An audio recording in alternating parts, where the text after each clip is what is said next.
It's debate night, but we're not in Milwaukee.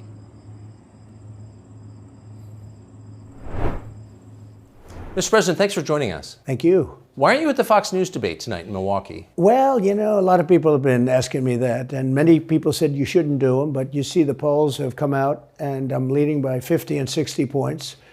And, you know, some of them are at 1 and 0 and 2. And I'm saying, do I sit there for an hour or 2 hours, whatever it's going to be, and get harassed by people that shouldn't even be running for president? Should I be doing that? And a network that isn't particularly friendly to me, frankly. You know, they were backing Ron DeSanctimonious like crazy, and now they've given up on him. I mean, it's a lost cause. It reminded me very much of 2016. You know, in 2016, I went through the same stuff and had to fight them all the way, and then they became very friendly after I won, or just about when I was winning. But I just felt it would be more appropriate not to do the debate. I don't think it's right to do it. If you're leading by 50, 60, I have one problem leading by 70 points, and I'm saying, why am I doing it?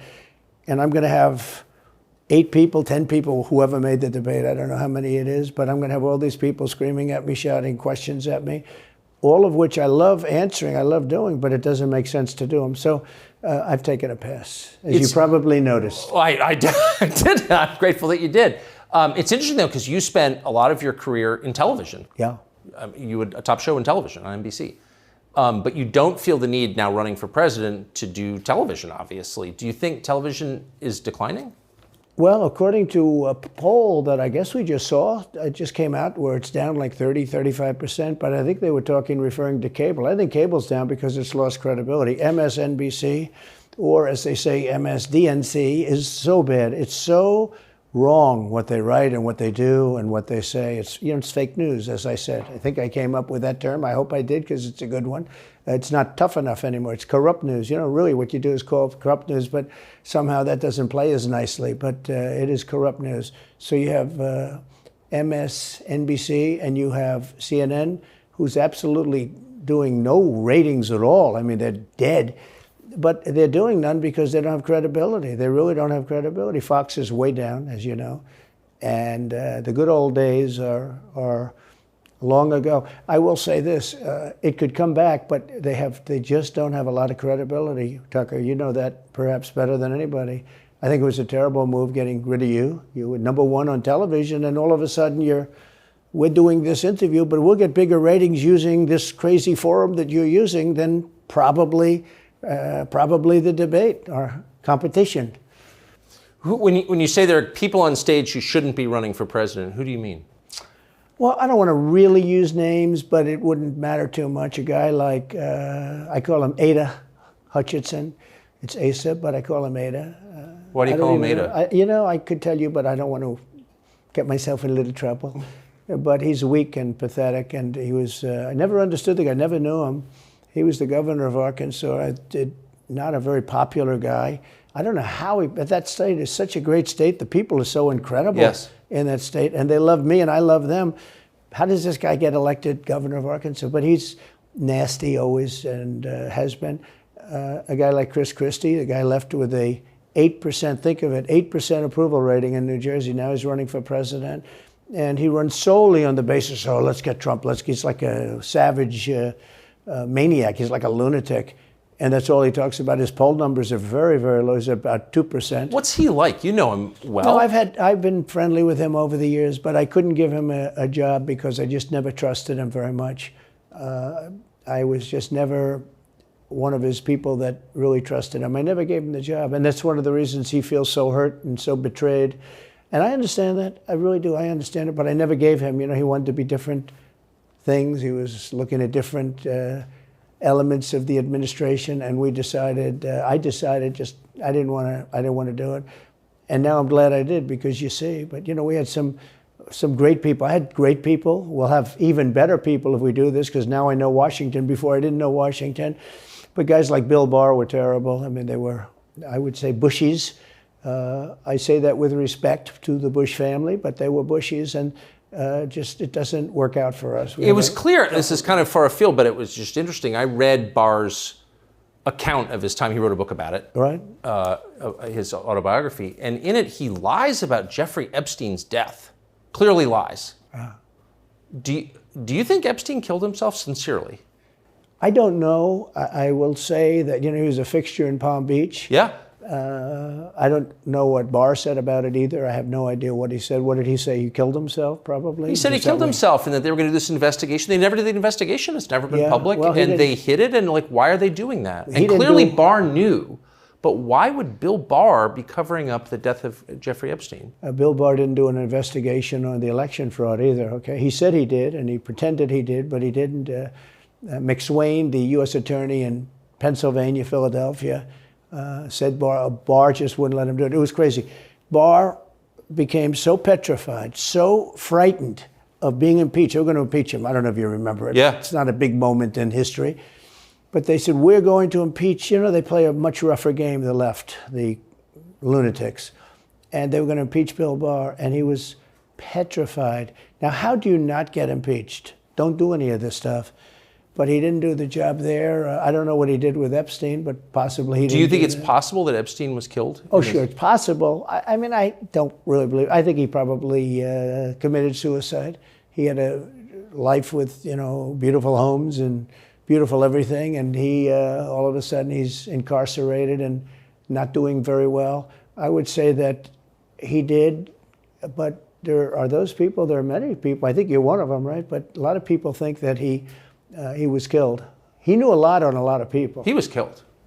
You think so? I think the closer you look, I'm not a conspiracy person at all. I believe everything I hear.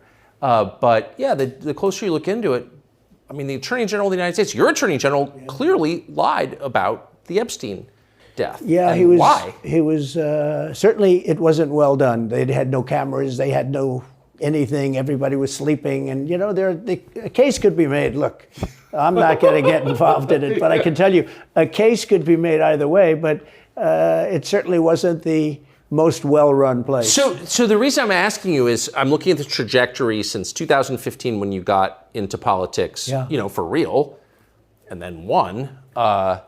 It started with protests against you, massive protests, right. Organized protests by the left, and then it moved to impeachment twice, right. And now indictment. I mean, the next stage is violence. Are you worried that they're going to try and kill you? Why wouldn't they try and kill you, honestly? They're savage animals. They are people that are sick, really sick. You have great people in the Democrat Party. You have great people that are Democrats. Most of the people in our country are fantastic, and I'm representing everybody. I'm not just Republicans or conservatives. Right. I represent everybody. I'm the president of everybody. But I've seen what they do. I've seen the lengths that they go to. When they make up the Russia, when that's exposed and they go down, and Barr should have gone after them, and other people should have gone after. And they did very late, because the Durham report came out. It was fairly good. It could have been a lot tougher, I guess, but it was fairly good. But it explained how corrupt it was. I'll tell you who did a great job was the Inspector General Horowitz. He did a phenomenal report. You didn't have to go to Durham. He did it on Comey and on, I guess, McCabe and some others, and it was a vicious, it was basically a true report, how bad they are. But these people are sick people. These are people that I think they hate our country. You want to know the truth. When you see open borders, when you see these policies that they have, and so many other things, it's so sad to see. We have a country that's very fragile right now. I've never seen, I will say, look, I ran in 16, which was 15, but I ran in 16, election in 16, and there was tremendous spirit. In 20, there was even more spirit. We got millions and millions more votes. It wasn't even a contest. People said, well, what do you think of 20? I said, we did much better. We did. You got to base it on the number of votes. We got many more votes in 20 than we did in 16. But the election was rigged. It was a rigged election.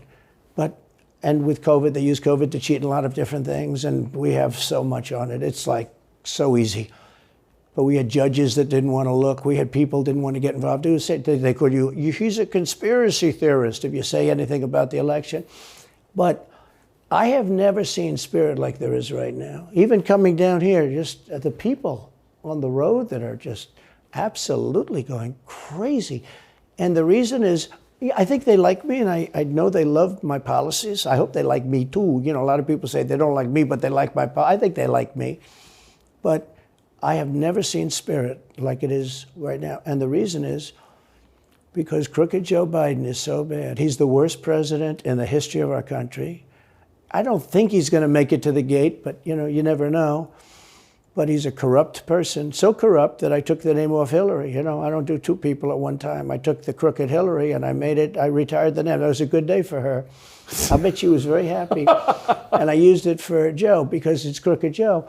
But Joe is really... But you don't think he's going to make it to November of 24? Well, I think he's worse mentally than he is physically. And physically, he's not exactly a triathlete or any kind of an athlete. You look at him, he can't walk to the helicopter. He walks, he can't lift his feet out of the grass. It's only 2 inches at the White House, right? That's not a lot.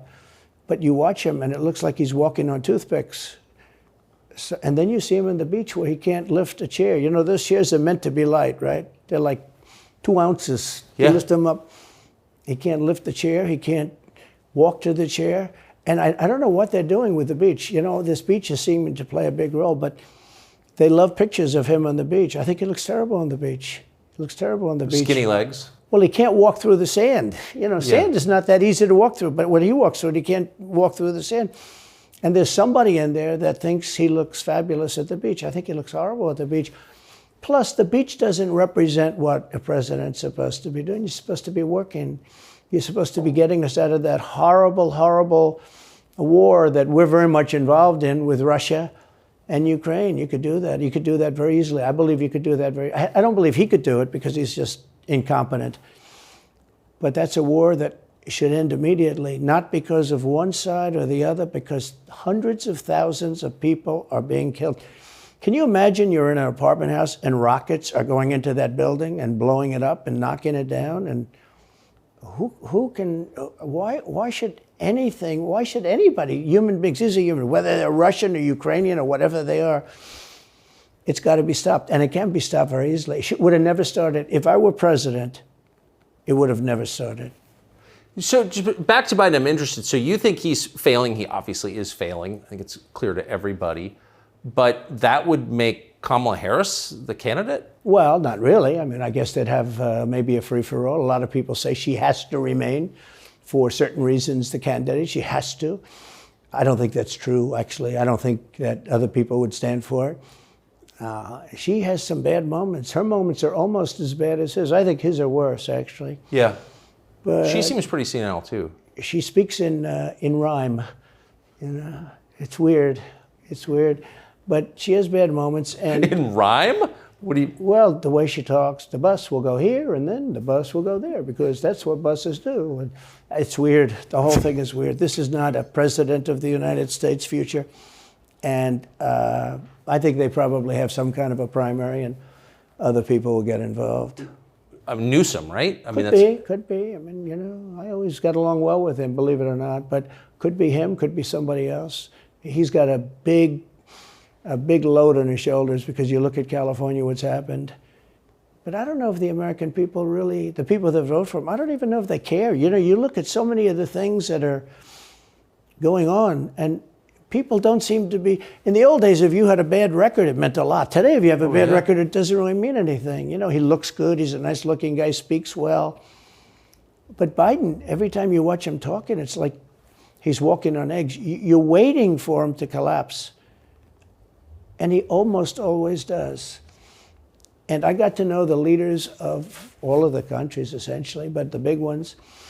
And the bigger, the tougher the leader. It's like sort of, I guess maybe that's the way it's supposed to be. But I got to know President Xi of China and Putin and Kim Jong-un, North Korea. Did a great job with North Korea, kept us out of a nuclear war. We would have 40,000 dead soldiers right now. They'd drop a nuke right on top of the military base. But we have 40,000 soldiers over there. And I did great. I got along with him great. That's a positive. The press said, he said nice things about Kim Jong-un. I also said horrible things at the beginning. Horrible enough that he wanted to talk.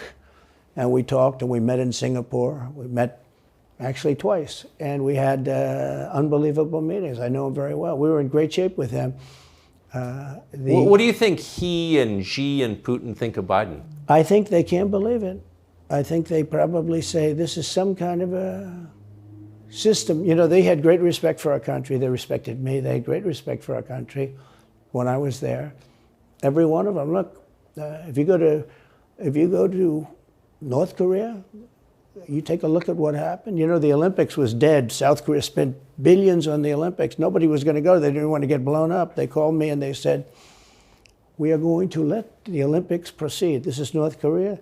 I said, you should go into the Olympics. Put your athletes in. It wasn't like, you know, they were big on athletes because, you know.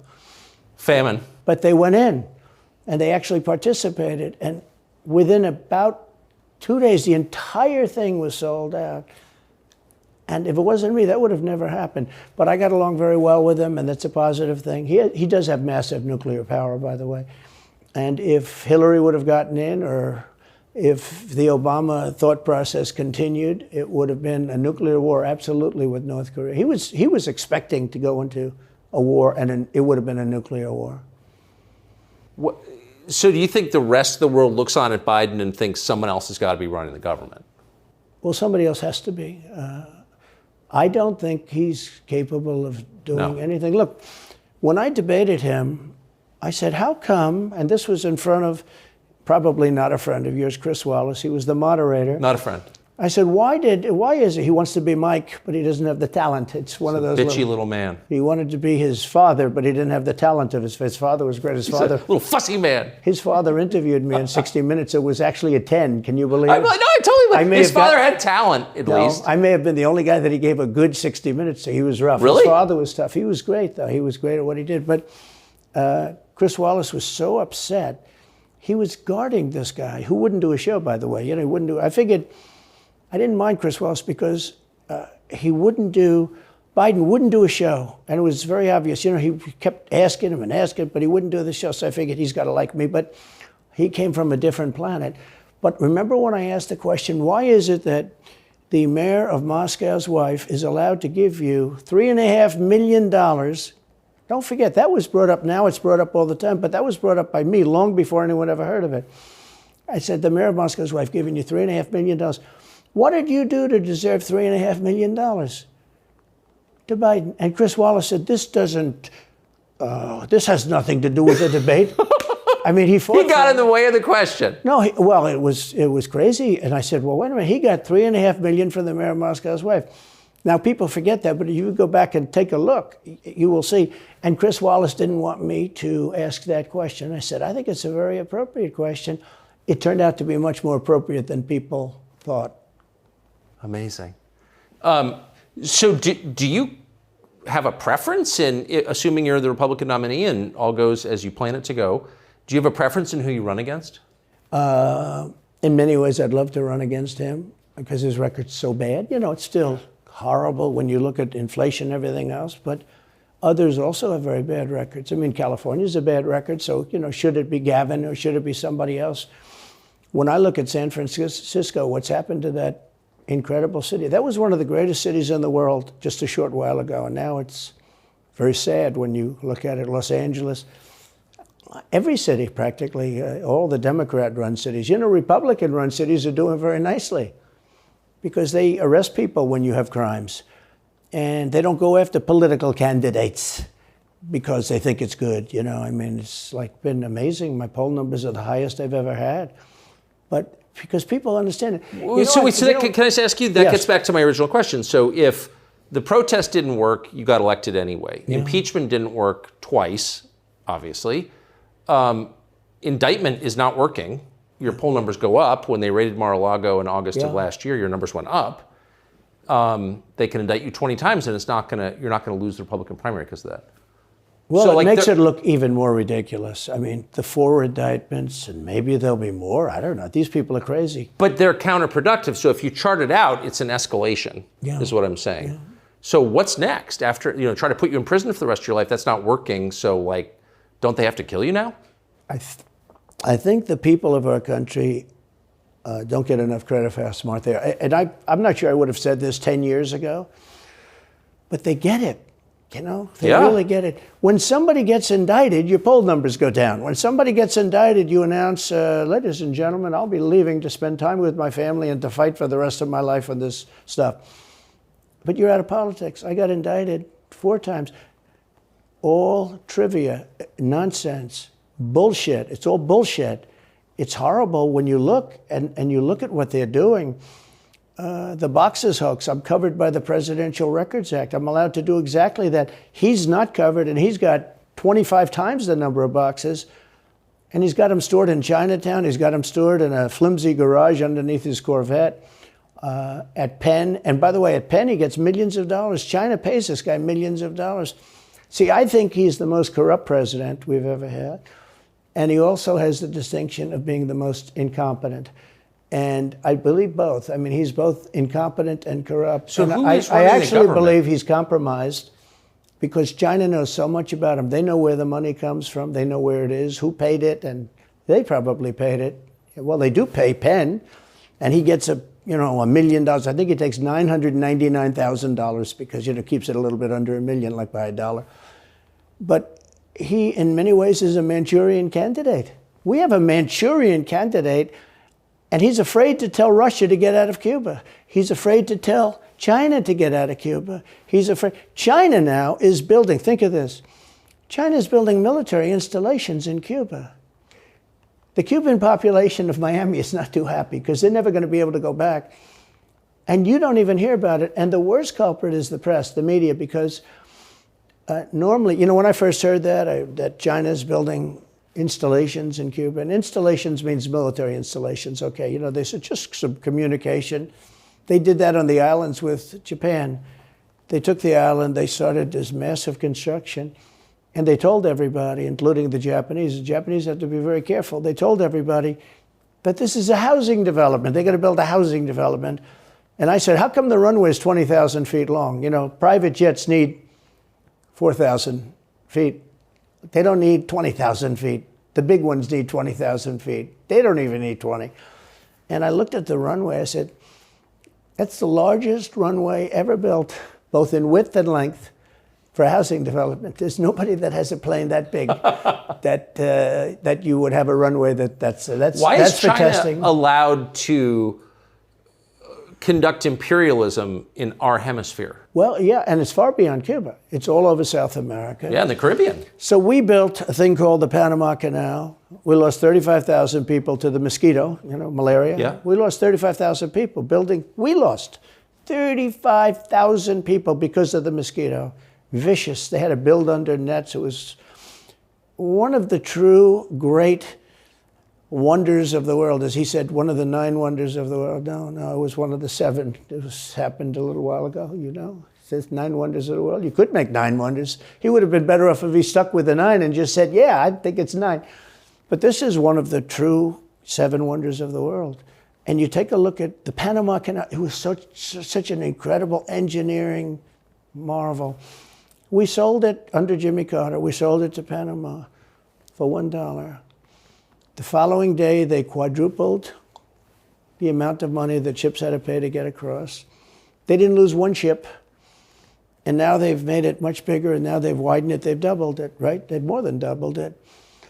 And it's one of the most profitable things. Any time it's just incredible, right?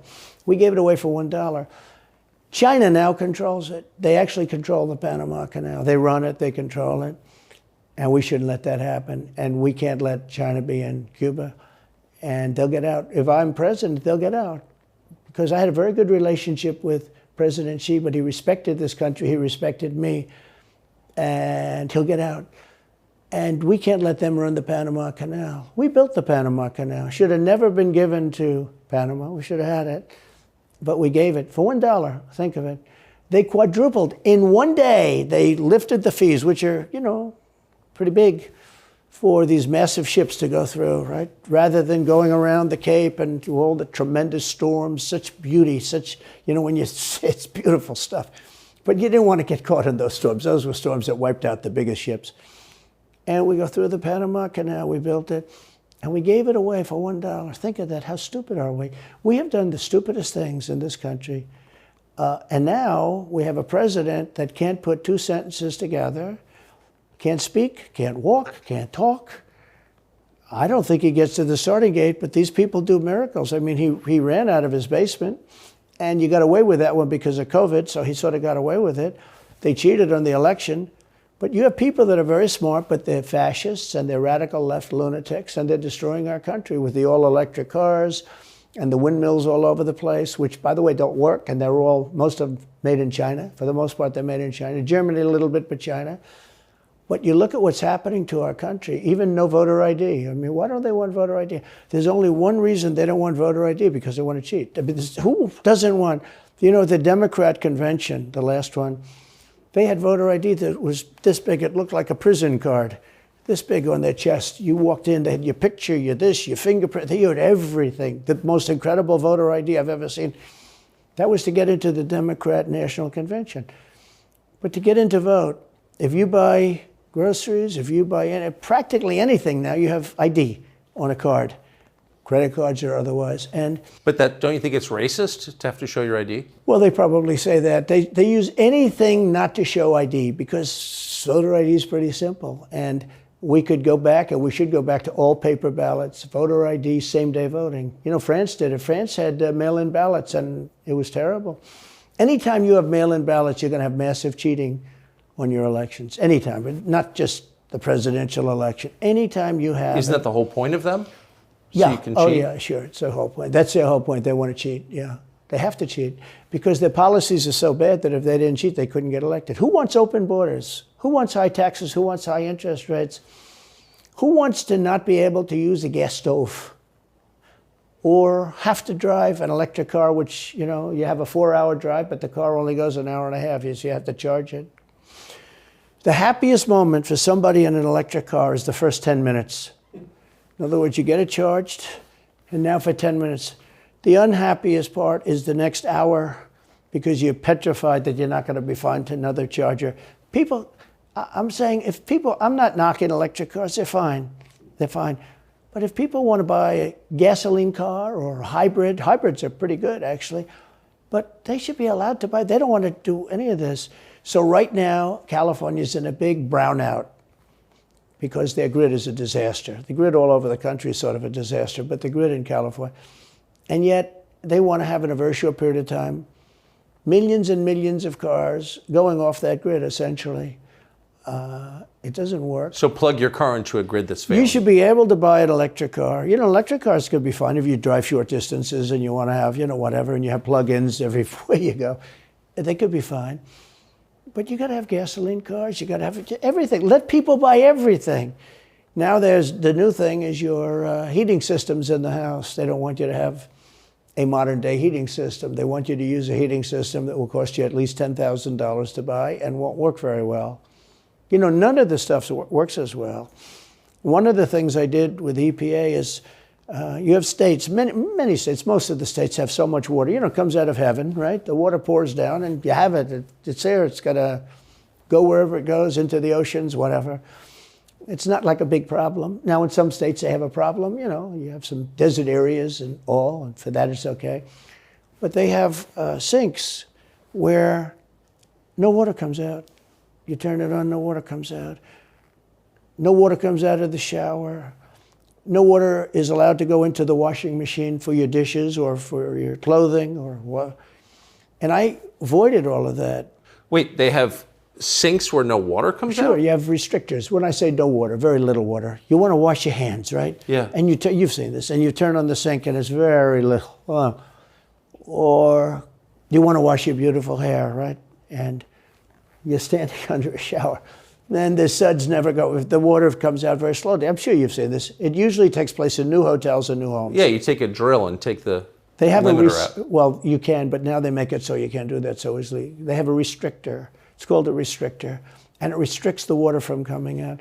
So I ended all of that, and you have to see these. They let the water come out. You know what people do? They wash their hands like 5 times longer, or in the washing machine, they'll press for their, let's say the dishwasher, they'll press it, then they'll press it about 7 or 8 times. Yeah. They'll end up using more water, and it still won't be very good.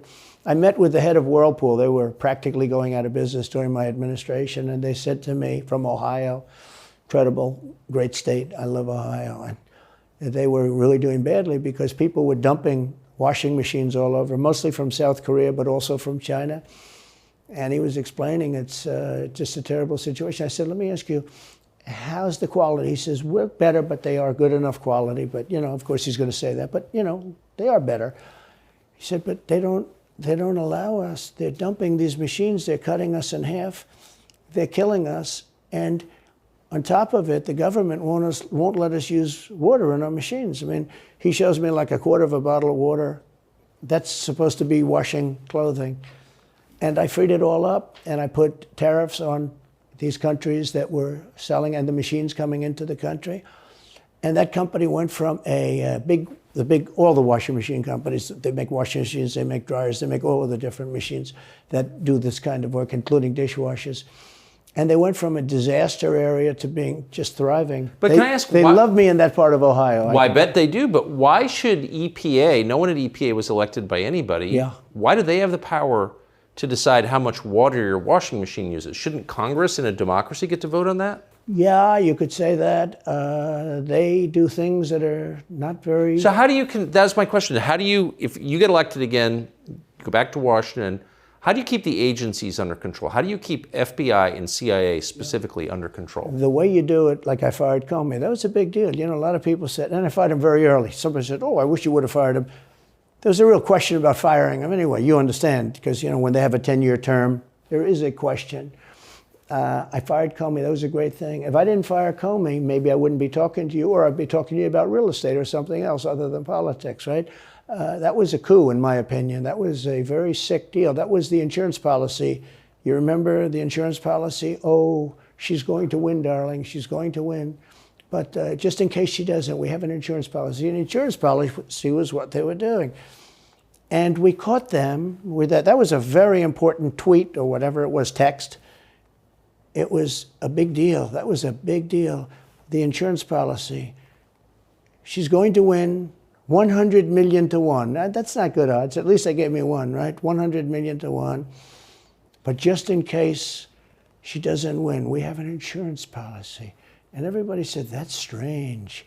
That's strange. But we caught all that because I fired Comey. Because when I fired Comey, it was like throwing a rock into a hornet's nest, into a nest of bees, and the place went crazy. So when you were president, are you confident that you knew everything, say, CIA was doing around the world? No, I'm not. It's a very interesting group of people. I had very good relationships, I thought, but I was a little surprised when I got out that, things go on. Look, it's... What were you surprised by? I was surprised. I think it's some of the people. I was surprised that there was... I had a group of people. Look, we killed many, using the CIA, I have to say this, very bad actors. We were very good at it. You look at Soleimani, you look at al-Baghdadi, bigger than Osama bin Laden. I mean, Osama bin Laden, but al-Baghdadi did ISIS, and he was rebuilding ISIS very strongly. And that was the CIA that did that? That was really us that did that. Yeah. That was really us that did that.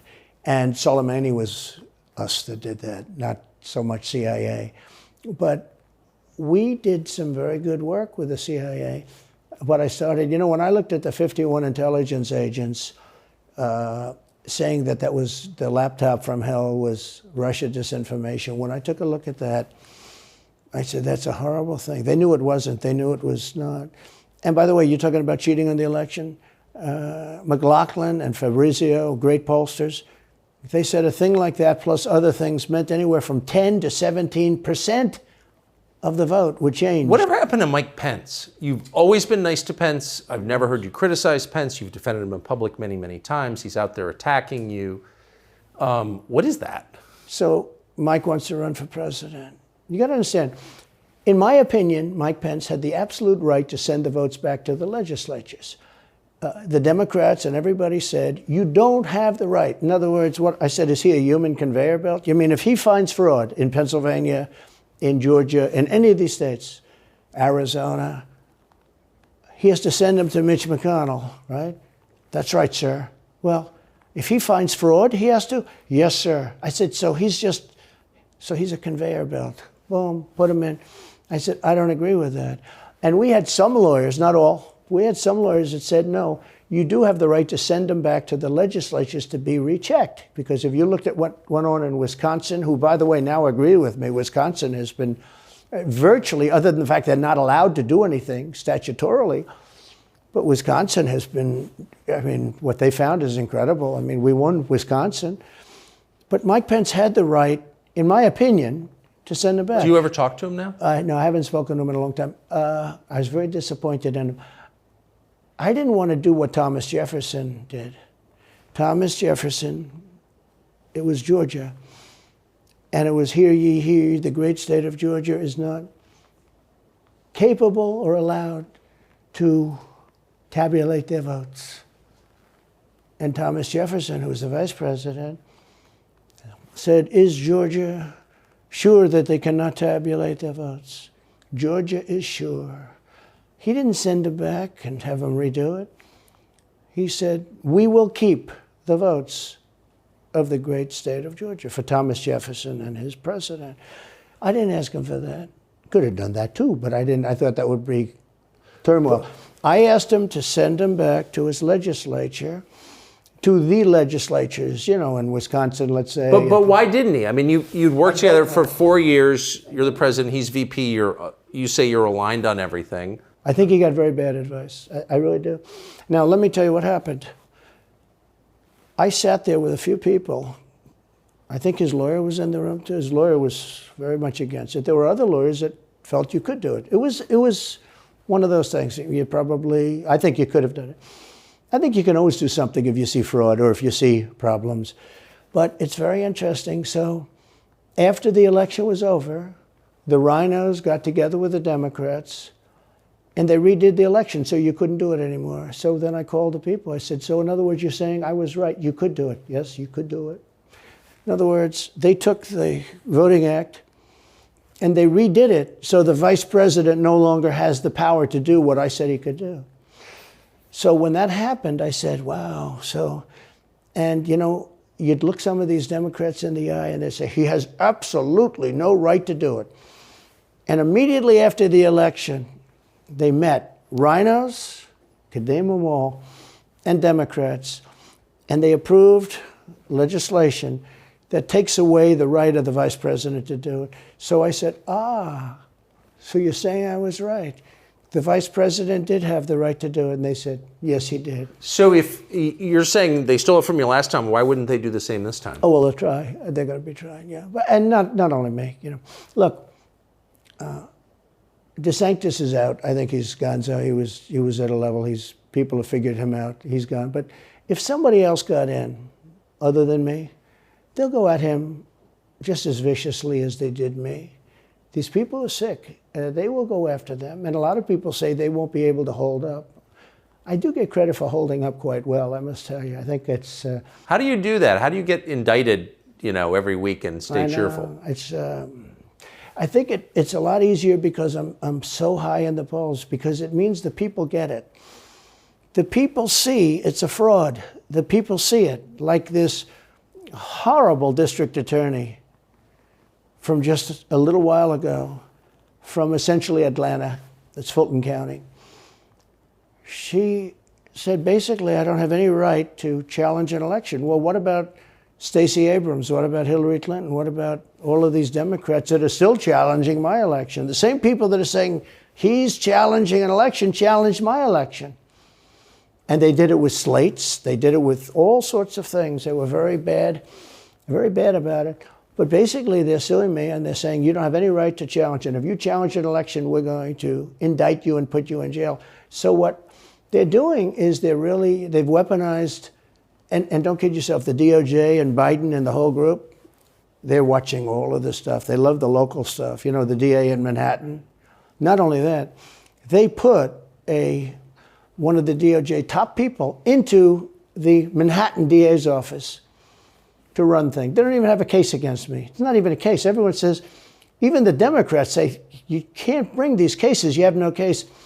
The Attorney General or the District Attorney, Fannie Willis, in Atlanta, she's getting killed. Basically, she's saying Trump doesn't have the right to criticize an election. But you've been around long enough now. You've seen many elections criticized. I mean, Hillary Clinton goes crazy. Every time she talks, she says, he's not the president. Jimmy Carter said, he's not the president. Well, I am the president. Hillary Clinton called me, by the way, at 3:02 in the morning to congratulate me the night of the election. Did her voice crack? Well, her voice was, it's very different, I will say. I won't get into that. But What do you mean? her voice was very different. Don't forget, they were all celebrating at 5 o'clock in the afternoon. And I came home and I said, I think we won. I felt we won because the rallies are so big. We'd go to Wisconsin and we'd go to Georgia. We'd go to different states. In Michigan, we'd have rallies. In Pennsylvania, we had 58,000 people in Butler.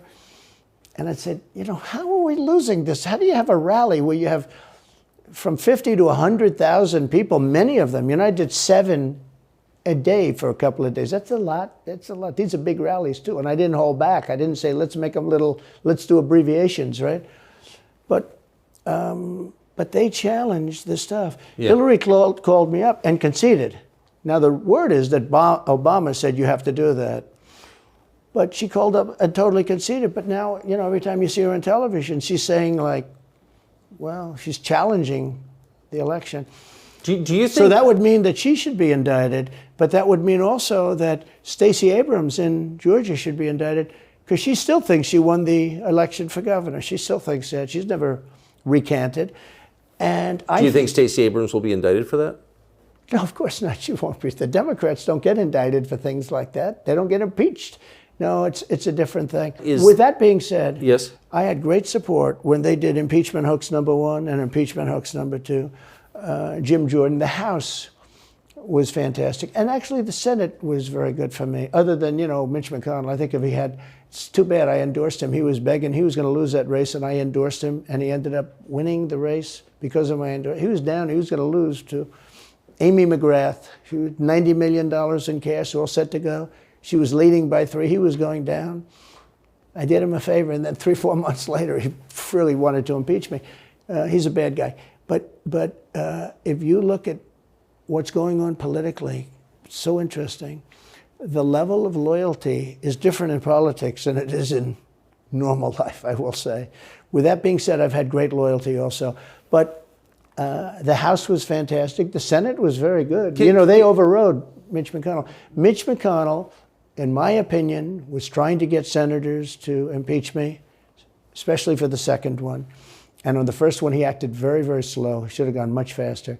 But Mitch McConnell wanted to, and the senators went up to him, guys that are subservient to him because he gives money. He gives them money. He gives them a lot of money. He raises some money and he gives it to them, and therefore they do what he said. That's the only form of leadership he's got. So last question. If you're elected president again, what's your number one priority? When you ran last time, you said, I will build a wall. This time, your bottom line top promise to the country. So you can do numerous things at the same time. Of course. But let's say number one is a border and taking hundreds of thousands of criminals that have been allowed into our country and getting them out and bringing them back to their country, Guatemala. By the way, not only the 4 countries that we think of as neighbors, all over the world. Last month, we had 149 countries represented. Think of it. We had 149 countries represented, Tucker, from places that many people never even heard of, coming into our country.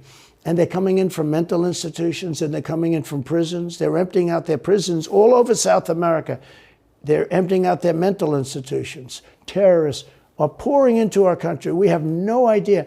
I had the strongest border in the history of our country, and I built almost 500 miles of wall. They like to say, oh, was it less? No.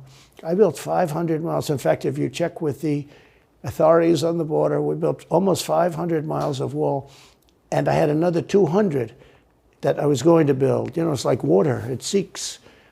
And we're going to build another 200. We built it. It was all set to go. All they had to do was install it. It would have taken 3 weeks. And that's when I found out. I said, I think these people actually want open borders. The first thing I would do would be I would seal up the border good and tight, except for people that want to come in legally. Do you think we're moving towards civil war? There's tremendous passion and there's tremendous love. January 6th was a very interesting day because they don't report it properly. I believe it was the largest crowd I've ever spoken before. And some of the crowds I've spoken before. And like July 4th on the Mall. I think they had 1 million people there. But I think that the biggest crowd I've ever spoken before was on January 6th, and people that were in that crowd, a very, very small group of people, and we said patriotically and peacefully and patriotically, right? Nobody ever says that. Go peacefully and patriotically. But people that were in that crowd that day, very small group of people, went down there, and then there are a lot of scenarios that we can talk about. But people in that crowd said it was the most beautiful day they've ever experienced. There was love in that crowd. There was love and unity.